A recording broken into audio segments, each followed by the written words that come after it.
Hello everyone and welcome to your own channel Keshav Jha kings lab. तो आज हम लोग करने वाले हैं हमारा चैप्टर नंबर 2 स्टार्ट, और चैप्टर नंबर 2 का पार्ट 1 करेंगे हम लोग आज हमारी 15 मिनट सीरीज में। तो चलिए बिना किसी टाइम को वेस्ट किए डायरेक्ट आते हैं कॉन्सेप्ट पे।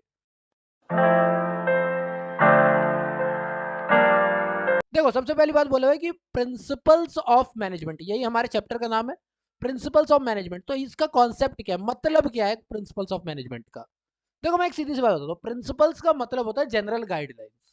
प्रिंसिपल्स का मतलब होता है जनरल गाइडलाइंस। तो ऑफ कोर्स ये मैनेजमेंट के प्रिंसिपल हैं। तो ऐसी जनरल गाइडलाइंस जो कि मैनेजमेंट के लिए लिखी गई है, वो मैनेजमेंट को हेल्प करेंगी। किस चीज में हेल्प करेंगी? डिसीजन मेकिंग में, मैनेजमेंट के बिहेवियर में, मैनेजमेंट के एक्शन में।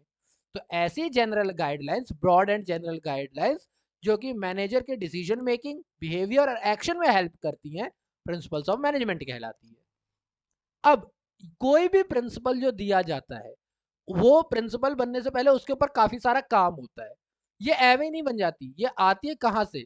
ऑब्जर्वेशन करके, एनालिसिस करके, एक्सपेरिमेंट करके, एक्सपेरिमेंटल स्टडी करके एंड पर्सनल एक्सपीरियंस से।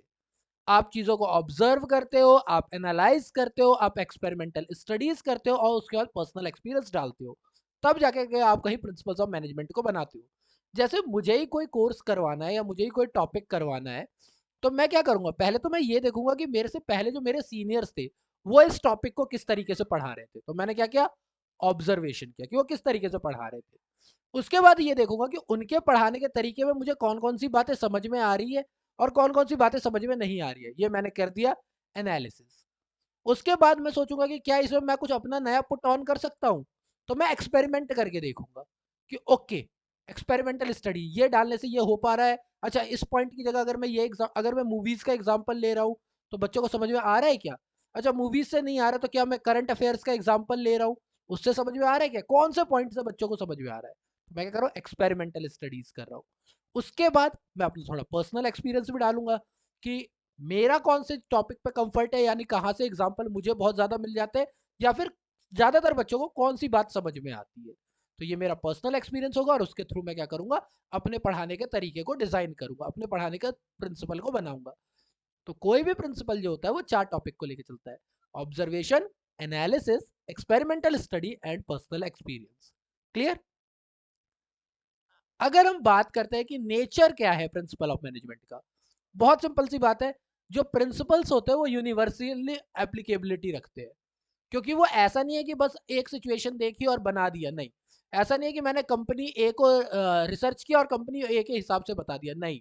एक एनवायरनमेंट में जितनी भी कंपनी है, 2 3 4 या एन नंबर्स ऑफ जितनी भी कंपनी है, ये जो प्रिंसिपल होंगे ये सब पे एप्लीकेबल होंगे।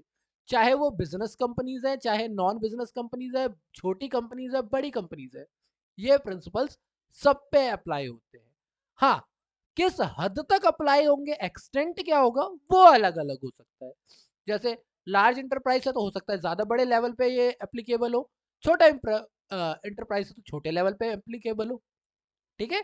ये जब हम लोग एक्सपेरिमेंट्स पढ़ेंगे तब लार्ज स्मॉल के हिसाब से हम वहां पर डिस्कस करेंगे। ठीक है? देन ये जनरल गाइडलाइंस होती है। मैंने बताया कोई भी प्रिंसिपल जो होता है वो जनरल गाइडलाइंस होती है। एक नॉर्मल से कि हाँ आपको ये करना चाहिए, ये क्या है? एक सुझाव है कि इस सिचुएशन में ऐसा काम करना चाहिए। ये जनरल गाइडलाइंस है।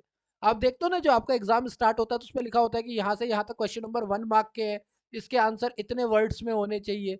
ये थोड़ी ना 30 to 50, तो ये थोड़ी ना बोला है कि अगर आपने 25 लिखा तो हम मार्क्स काट लेंगे, या 55 लिखा है तो मार्क्स काट लेंगे। ये क्या है? जनरल गाइडलाइन है कि इतना आपको करना चाहिए। ये जनरल गाइडलाइन आपको बताती है कि आपको कैसा एक्शन लेना है, आपकी डिसीजन मेकिंग पावर का क्या रेंज होना चाहिए। ये कोई रेडीमेड सॉल्यूशन नहीं है, ये बस एक गाइडलाइन है। और ये रेडीमेड सॉल्यूशन क्यों नहीं है? क्योंकि हमारा जो एनवायरनमेंट है वो हमेशा चेंज होता रहता है और डायनेमिक है। हमारा डायनेमिक एनवायरनमेंट है, एवर चेंजिंग एनवायरनमेंट है। तो उस वजह से ये रेडीमेड सॉल्यूशन हो ही नहीं सकता। कोई भी फिक्स्ड रेडीमेड सिचुएशन कब दूंगा? जब मेरी क्या होगी? कोई फिक्स्ड प्रॉब्लम होगी। अगर प्रॉब्लम ही फिक्स्ड नहीं है, फिर प्रॉब्लम ही आगे पीछे चेंज हो रही है। भाई एनवायरनमेंट चेंज हो रहा है तो प्रॉब्लम चेंज हो रही है, प्रॉब्लम चेंज हो रही है तो रेडीमेड सॉल्यूशन तो काम करेगा नहीं। क्लियर? ये एवे ही नहीं बन जाते। मैंने क्या कहा था? ऑब्जर्वेशन होती है, एनालिसिस होता है और उसके बाद उसकी प्रैक्टिस एंड एक्सपेरिमेंटेशन होता है। आप उस चीज को, अपने प्रिंसिपल्स को अलग अलग जगह करके देखते हो। मैंने क्या बोला कि अलग अलग बच्चों को पढ़ा के देखा, अलग अलग एग्जाम्पल दे के देखे कि कौन सा एग्जाम्पल बेटर समझ में आ रहा है। तो ये बहुत सारे रिसर्च के बाद किए जाते हैं। अब हमारा एनवायरनमेंट ही चेंज है। हमारा जो मैनेजमेंट होता है, मैनेजमेंट जो होता है वो डायनेमिक होता है। क्योंकि एनवायरनमेंट डायनेमिक होता है तो इसके प्रिंसिपल्स भी क्या होंगे, फ्लेक्सिबल होंगे। ठीक है, क्योंकि अलग अलग टाइप की सिचुएशन पे अलग अलग सॉल्यूशन चाहिए होते हैं। ये मैन मेड प्रिंसिपल है, इसीलिए मॉडिफाई किए जा सकते हैं। ये मेनली बिहेवियरल होते हैं, यानी इनका मेन काम क्या होता है कि जो कॉम्प्लेक्स ह्यूमन बिहेवियर है ना, उसको चेंज करना। कि एक मैनेजर को, एक अच्छे मैनेजर को ये काम करना चाहिए, ये जनरल गाइडलाइन है। तो ये मैनेजर के बिहेवियर के बारे में बात करते हैं कि ये काम इस तरीके से होना चाहिए। क्लियर, ये उनके बिहेवियर की बात करते हैं, ये इन्फ्लुएंस करते हैं ह्यूमन के बिहेवियर को। क्लियर।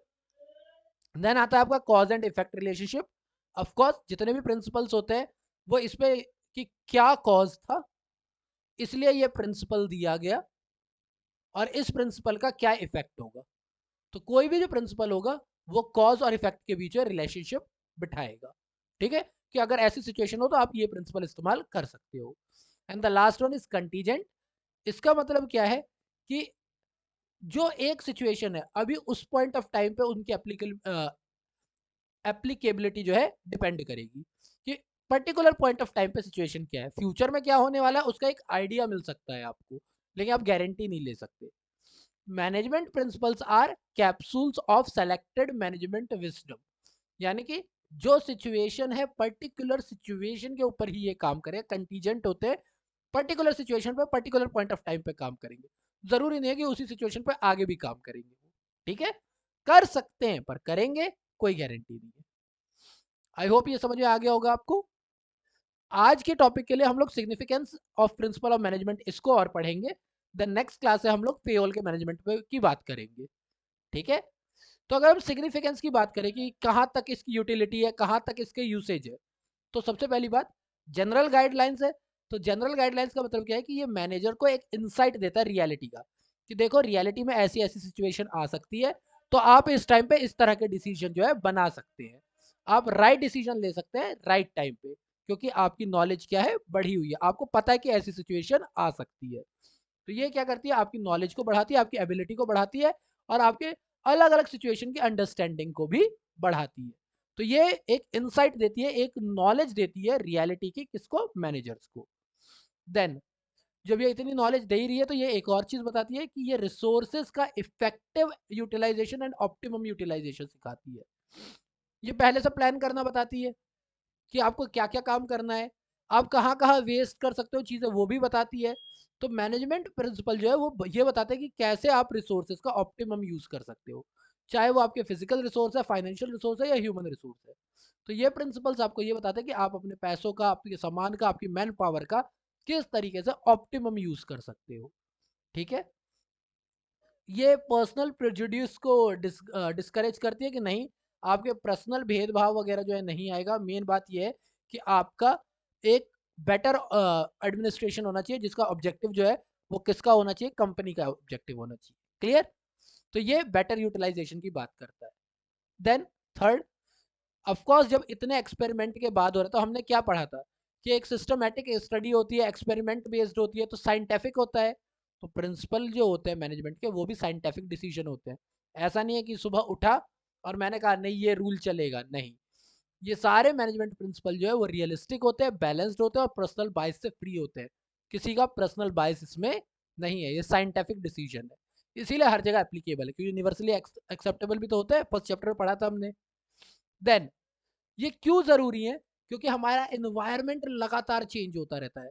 तो अगर एनवायरनमेंट चेंज हो रहा है, डायनेमिक आपका एनवायरनमेंट है, तो उसके अंदर आपको लीडरशिप भी कैसी चाहिए, डायनेमिक चाहिए। आप अलग अलग सिचुएशंस के बारे में पता करते हो, इसीलिए उससे अपने आप को, उसकी रिक्वायरमेंट के हिसाब से आप अपने आप को चेंज करते हो। ये एक इंसाइट देता है कि ऐसे चेंजेस आए तो आपको इस तरीके से हैंडल करना है, नॉलेज बढ़ाता है। ठीक है, देन फुलफिलिंग सोशल रिस्पॉन्सिबिलिटी। हमने पढ़ा था कि 3 ऑब्जेक्टिव होते हैं, इकोनॉमिक ऑब्जेक्टिव, सोशल ऑब्जेक्टिव और पर्सनल ऑब्जेक्टिव। तो सोशल ऑब्जेक्टिव की बात करते हैं, प्रिंसिपल्स ऑफ मैनेजमेंट है जो है वो इस बात का ध्यान जरूर रखते हैं कि आप सोशल रिस्पॉन्सिबिलिटीज को भी पूरा करें। एक ऑर्गेनाइजेशन जो है वो ऑर्गेनाइजेशनल गोल को तो पूरा करे, पर साथ ही साथ सोशल रिस्पॉन्सिबिलिटी को भी पूरा करे। जैसे कि उनकी कंपनी में इक्विटी एंड फेयर रेम्यूनरेशन मिले। इक्वल नहीं, इक्विटी। इक्विटी का मतलब जिसको जितना मिलना चाहिए उतना मिले। ये नहीं कि सबको इक्वल मिले, नहीं, इक्वल नहीं मिलना चाहिए, पर जिसको जितना मिलना है उतना जरूर मिलना चाहिए। ठीक। And last thing is management training, education and research. ये जो प्रिंसिपल है ये ऐसे एरियाज को बताते हैं जिसमें मैनेजर को है आगे ट्रेंड होने की जरूरत है। यानी ये परेशानियों को भी दिखा देते हैं, ये उन जगहों को बता देते हैं कि नहीं, मैनेजर को यहाँ पर काम करने की स्पेशली ज़्यादा ज़रूरत है। तो इससे काफ़ी हेल्प हो जाती है मैनेजर्स की। ठीक है। तो ये इंपॉर्टेंस या सिग्निफिकेंस है प्रिंसिपल ऑफ मैनेजमेंट के। आई होप आपको समझ में आ गए होंगे। अगर आपको वीडियो अच्छी लगी तो प्लीज़ वीडियो को लाइक करें, चैनल को सब्सक्राइब करें। ठीक है। और कमेंट करके भी बताएं कि आपको वीडियो कैसी लग रही है। अगर आपको लगता है कि नहीं ये ज़्यादा से ज़्यादातर लोगों तक पहुंच रही है तो प्लीज़ शेयर कीजिए हमारे 15 मिनट सीरीज़ के अंदर। एंड कल मैं लेकर के आता हूँ पार्ट 2। तब तक के लिए thank you, be healthy, thank you for your time.